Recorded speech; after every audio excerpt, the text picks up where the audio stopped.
Assalamualaikum warahmatullahi wabarakatuh. Perkenalkan, nama saya Lia Indriani dengan nomor NIM 63020210130. Saya dari program studi Ekonomi Syariah. Di sini saya akan menjelaskan mengenai lembaga-lembaga keuangan internasional. Langsung saja dimulai untuk yang pertama, yaitu pengertian lembaga keuangan internasional. Lembaga keuangan internasional adalah lembaga internasional yang didirikan oleh lebih dari suatu negara dan tunduk di bawah hukum internasional. Pemilik atau pemegang sahamnya adalah pemerintah negara. Tetapi ada juga lembaga internasional dan organisasi lain yang menjadi pemegang saham. Beberapa lembaga keuangan internasional ternama dibentuk oleh beberapa negara.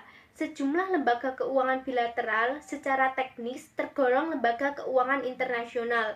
Menurut Kashmir, lembaga keuangan internasional didirikan untuk menangani masalah keuangan yang bersifat internasional, baik berupa bantuan, pinjaman, atau bantuan lainnya.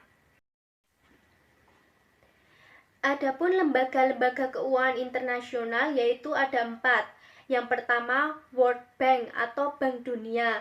Yang kedua, International Monetary Fund atau IMF. Yang ketiga, The Asian Development Bank atau Bank Pembangunan Asia. Dan yang terakhir yaitu Islamic Development Bank atau IBD. Yang pertama yaitu World Bank atau Bank Dunia. Bank Dunia adalah istilah yang digunakan untuk menggambarkan sebuah lembaga keuangan internasional yang memberikan pinjaman leverage kepada negara-negara berkembang untuk program modal. Bank Dunia ini memiliki tujuan untuk mengurangi kemiskinan. Adapun tugas utama Bank Dunia adalah memberikan dana keuangan atau dana bantuan pada berbagai negara yang perekonomiannya sedang tidak sehat, agar bisa memberikan pengaruh kondisi ekonomi wilayah yang ada di sekitarnya. Selanjutnya yang kedua yaitu International Monetary Fund atau yang biasa disebut dengan IMF. International Monetary Fund atau IMF adalah organisasi internasional yang bertanggung jawab dalam mengatur sistem finansial global dan menyediakan pinjaman kepada negara anggotanya untuk membantu masalah-masalah keseimbangan neraca keuangan masing-masing negara. Salah satu misinya adalah membantu negara-negara yang mengalami kesulitan ekonomi yang serius, dan sebagai imbalannya, negara tersebut diwajibkan melakukan kebijakan-kebijakan tertentu, misalnya privatisasi badan usaha milik negara. Yang ketiga yaitu The Asian Development Bank atau Bank Pembangunan Asia.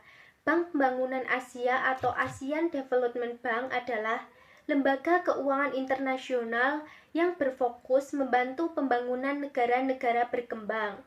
Pemberian bantuan APD tersebut dilatar belakangi oleh pertimbangan adanya himbauan dan permintaan dari badan-badan internasional kepada negara maju untuk ikut serta dalam membantu negara yang sedang berkembang. Untuk mewujudkan visi mereka yaitu menjadikan Asia dan Pasifik yang bebas dari kemiskinan. Bank Pembangunan Asia memiliki misi untuk membantu mengurangi kemiskinan dan meningkatkan kondisi serta kualitas anggota APD yang berasal dari kalangan negara sedang berkembang. Dan yang terakhir yaitu Islamic Development Bank atau IDB. Islamic Development Bank atau IDB adalah institusi keuangan internasional yang didirikan sesuai dengan Declaration of Intents yang diterbitkan oleh Conference of Financial Ministers of Muslim Countries yang diadakan di Jeddah pada tahun 1973 dengan tujuan untuk mempromosikan perkembangan ekonomi dan sosial dari komunitas muslim, baik negara anggota maupun negara non-anggota yang sejalan dengan syariah Islam. Salah satu tujuan yang paling penting adalah untuk membantu mendorong perdagangan antara negara muslim.